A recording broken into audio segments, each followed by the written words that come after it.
आज हम जो करने जा रहे हैं वो है काउंसिल एक्ट 1901। तो ये हमारा हिस्ट्री में आप देखिए, ये जो काउंसिल एक्ट 1901 है ये काफ़ी इम्पोर्टेंट है। आपका इसके बाद 3-4 जो भी एक्ट आएँगे ये मोस्ट इम्पोर्टेंट है, आपको ये तो करने ही करने हैं, ठीक है? तो स्टार्ट करते हैं, जैसे आप सबको मालूम है क्वेश्चन से स्टार्ट करते हैं। तो consider the following statement about council act 1909। तो आपको ये बताना है कि कौन सी स्टेटमेंट करेक्ट है, कौन सी नहीं। तो yes, first of all Morley Minto reform was the another name of the council act. Yes, तो देख लेते हैं सेकंड जो स्टेटमेंट है, मॉर्ले वाज द वॉइसरॉय, ठीक है? Morley was the viceroy and Minto was the secretary, ये भी देख लेते हैं। This act introduce system of communal representation for the Muslims and fourth additional member were increase from 16 to 60 in the जो central legislative council, CLC का मतलब central legislative council, ठीक है? तो देख लेते हैं कौन सी स्टेटमेंट आपकी करेक्ट है और कौन सी नहीं। तो मॉर्ले मिंटो रिफॉर्म्स, यस, इसका नाम था क्या था, मॉर्ले मिंटो। तो मॉर्ले क्या था आपका, सेक्रेटरी ऑफ स्टेट था, और जो मिंटो था वो कौन था आपका, इसका वॉइसरॉय। तो आपकी जो सेकंड स्टेटमेंट है मॉर्ले वाज द वॉइसरॉय, तो ये आपकी गलत हो गई, क्योंकि ये क्या था आपका, सेक्रेटरी ऑफ स्टेट था, और मिंटो क्या था आपका, वॉइसरॉय। तो ये देखिए यहाँ पे स्टेटमेंट आपसे घुमा दी है। तो ऐसे ही क्वेश्चंस आपको ट्रिकी से बना के वो देगा, क्योंकि यहाँ पे हमें मालूम है कि दोनों में से कुछ तो था ही, कि वॉइसरॉय कौन था, मॉर्ले। अगर आपको नहीं मालूम है कि इसके बारे में, तो आप इसको हमेशा ही ये टिक करके आएंगे और हमारा आपका जो क्वेश्चन है वो गलत हो जाएगा। तो ये स्टेटमेंट गलत है। जो मॉर्ले था वो स्टेट ऑफ सेक्रेटरी था, और जो मिंटो था वो क्या था, वॉइसरॉय था। This introduce the communal representation for the Muslims. Yes, ये यही तो रीजन है, यही तो रीजन है कि क्या रीजन था कम्युनल रिप्रेजेंटेशन का, यहीं से क्या था। देखिए अब क्या है, अब अंग्रेजों का जो उनको मालूम है कि अब क्या है, सूरत सेशन हो गया था, इसके बाद इससे पहले क्या हुआ था आपको पता, बंगाल का विभाजन भी हो गया था। तो काफ़ी दंगे, जैसे आप सबको मालूम है कि आंदोलन शुरू हो गए थे। तो उनको क्या था, उनको हिंदू मुस्लिम में जो क्या बोलते हैं, रंग भेदभाव का, जात-पात का, फूट डालो राज करो, ये इनकी नीति थी। तो इसीलिए कम्युनल रिप्रेजेंटेशन को इन्होंने इंट्रोड्यूस किया था फॉर द मुस्लिम्स, ठीक है? एडिशनल जो मेंबर्स थे were increase 16 to 60 at the centre, ठीक है? ये भी आपकी राइट आंसर है। तो आपका यहाँ पे गलत आंसर क्या था, सेकंड वन। तो आप देख लीजिए सेकंड वन कौन से वाले में नहीं है, ये वाला फर्स्ट, थर्ड एंड फोर्थ, ये आपका करेक्ट है। तो ये आपकी स्टेटमेंट सही है। नेक्स्ट हम देख लेते हैं, कंसिडर, अगेन आपको यही बताना है कौन सा करेक्ट है कौन सा नहीं। तो the number of the member in the provincial legislative council was the uniform, ठीक है? देख लेते हैं। In the province the Bombay Madras, number of executive members were raised from 2 to 4, ठीक है? थर्ड देख लेते हैं, for the first time Indian allowed to executive council of the viceroy, ये भी देख लेते हैं।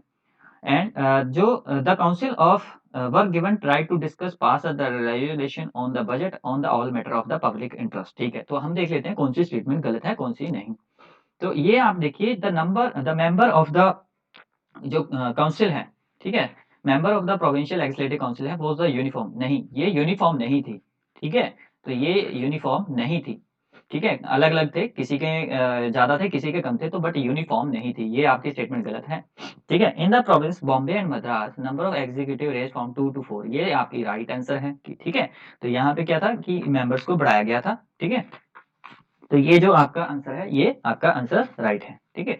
उसके बाद हम देख लेते हैं कि जो हमारी थर्ड है, first time Indian allow at executive council at the viceroy. Yes, ये सत्येंद्रनाथ जो थे फर्स्ट जो मेंबर थे वॉइसरॉय। तो आपको ये भी क्वेश्चन आ सकता है कौन सा मेंबर था, तो सत्येंद्रनाथ जो थे वो फर्स्ट एग्जीक्यूटिव काउंसिल जो वॉइसरॉय की थी उसमें फर्स्ट मेंबर थे इंडियन। तो यहाँ पे क्या है, देखिए अब क्या है कि वॉइसरॉय की एग्जीक्यूटिव में भी कौन मेंबर बन रहे हैं, इंडियंस, ठीक है? बट आपको ये भी पूछा पूछा जाए कि आपको लॉ मेकिंग में कौन सा पहले जो मेंबर थे, तो कौन से एक्ट के अकॉर्डिंग आया था, तो आपको ये मालूम होना चाहिए, काउंसिल एक्ट 1861 में, ठीक है? उसके बाद the council were given a right to discuss pass a resolution on a budget on the all matter of public interest, ये भी सही है। तो आपका गलत आंसर है फर्स्ट वन। तो आप देख लीजिए कौन सा वाला, ये फर्स्ट स्टेटमेंट, ये आपकी सेकंड, थर्ड, फोर्थ, ये आपकी सही आंसर है। नेक्स्ट हम देख लेते हैं इसके फीचर्स। इंडियन काउंसिल एक्ट को क्या क्या बोला जाता है, government of India act 1909, Morley Minto reforms भी बोला जाता था। तो अगेन देख लेते हैं, additional member were increase from 16 to 60। तो मैंने आपको बता ही दिया कि जो आपकी जो काउंसिल थी आपका, आपने बता मालूम ही है कि जो पहले क्या था कि जो 1861 में क्या किया गया, 1861 में 6 टू 12 कर दिया गया, ठीक है? उसके बाद 92 में कितने कर दिया गया, 92 में जो हमारी काउंसिल थी उसको 10 टू 16 कर दिया गया। अब कितने कर दिया, 16 टू 60। ये क्वेश्चन हैं, आपको मालूम है 61 में 16 टू 6 टू 12 थे, 92 में जो हमारा काउंसिल 10 टू 16 था, और यहाँ पे 16 टू जो हमारा 60 बन गया, और 9 एग्जीक्यूटिव काउंसिल जो हमारी अलग सी थी, जिसमें जो हमारे सत्येंद्र नाथ जी थे उनको एग्जीक्यूटिव का पार्ट बनाया गया। ठीक है, तो ये क्वेश्चन आपसे सीधे सीधे कौन से में 6 टू 12 थे, ये भी आपको मालूम होना चाहिए। कौन से काउंसिल एक्ट में 92 के एक्ट में कितने थे, 10 टू 16। तो यही क्वेश्चन आपसे जो एग्जामिनर है पूछ सकता है। स्टैटिकली अगर वो हाई लेवल का क्वेश्चन बनाएगा तो ऐसे ही क्वेश्चन बनाएगा। Elected member were 27 and 33 were nominated. ठीक है, दो जो काउंसिल जो लेजिस्लेटिव काउंसिल थी उसमें 27 क्या थे, इलेक्टेड थे, और 33 को नॉमिनेटेड किया गया था। और उसमें से जो नॉमिनेटेड थे उसमें से 28 जो ऑफिशियल थे और 5 नॉन ऑफिशियल। ठीक है, नॉन ऑफिशियल मतलब Indian. Official maintain the majority at the center but allow a majority, yes, this is the very important कि आप देखिए यहाँ पे क्या था, ऑफिशियल्स की मेजोरिटी सेंटर में है लॉ मेकिंग में। ठीक है, लॉ मेकिंग में जो सेंट्रल लेजिस्लेटिव काउंसिल थी ऑफिशियल्स की मेजोरिटी, बट प्रोविंस में क्या कर दिया गया था कि मेजोरिटी नॉन ऑफिशियल की अलाउ कर दी गई थी। नॉन ऑफिशियल मतलब जो इलेक्टेड होकर मेंबर्स बनेंगे। ठीक है, तो यहाँ पे देखिए, यहाँ पे थोड़ा सा प्रोविंसेस में क्या है, फ्रीडम मिल रही है, धीरे धीरे धीरे हमें 97 में फ्रीडम मिल जाएगी कि ऑल मेंबर आर जो हमारे इंडियंस होंगे फॉर द फर्स्ट टाइम। ठीक है, Indian allow in the executive council and Satyendra जो प्रसाद सिन्हा थे, मैंने आपको बता ही दिया, सत्येंद्र प्रसाद सिन्हा जो थे उनको फर्स्ट मेंबर बने थे, जो एग्जीक्यूटिव काउंसिल के जो वॉइसरॉय की एग्जीक्यूटिव काउंसिल थी उसके मेंबर बने थे। ठीक है, उसमें उसके बाद communal representation first time introduce किया गया था फॉर द मुस्लिम। यही तो आपको बताया कि फूट डालो नीति करो के जो राज था वो इनका यहाँ पे शुरू होता है। ठीक है, the electorate war decide to based on the, जो इनकी इलेक्टोरेट है जो कम्युनल रिप्रेजेंटेशन है किसके बेसिस पे, क्लास और कम्युनिटी के बेसिस पे की जाएगी। It was also provided for the separate representation for the presidency of corporation, chamber of commerce and university and जमींदार। ठीक है, तो ये भी इनका ही पार्ट थे।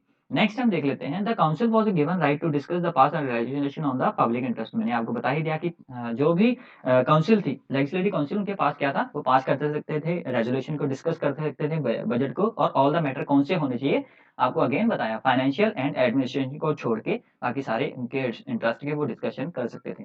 It provide to right supplementary questions. Yes, ये क्वेश्चन देखिए, अगेन आपसे क्वेश्चन आ सकता है कि सप्लीमेंट्री क्वेश्चन किसके अलाउ किया था, कौन से एक्ट में, तो 1909 में आपको कि वो मूव कर सकते थे कोई भी लोन के रिलेटेड, लोकल बॉडी के जो भी हैं उसके रिलेटेड कोई भी क्वेश्चन को, वो सप्लीमेंट्री क्वेश्चन को पहले 92 में ये अलाउ नहीं था, बट 1909 में ये अलाउ कर दिया गया। इन द प्रोविंस, अगेन मैंने आपको बताया 2 टू 4 मेंबर्स को क्या एग्जीक्यूटिव मेंबर क्या थे, रेज कर दिए गए थे।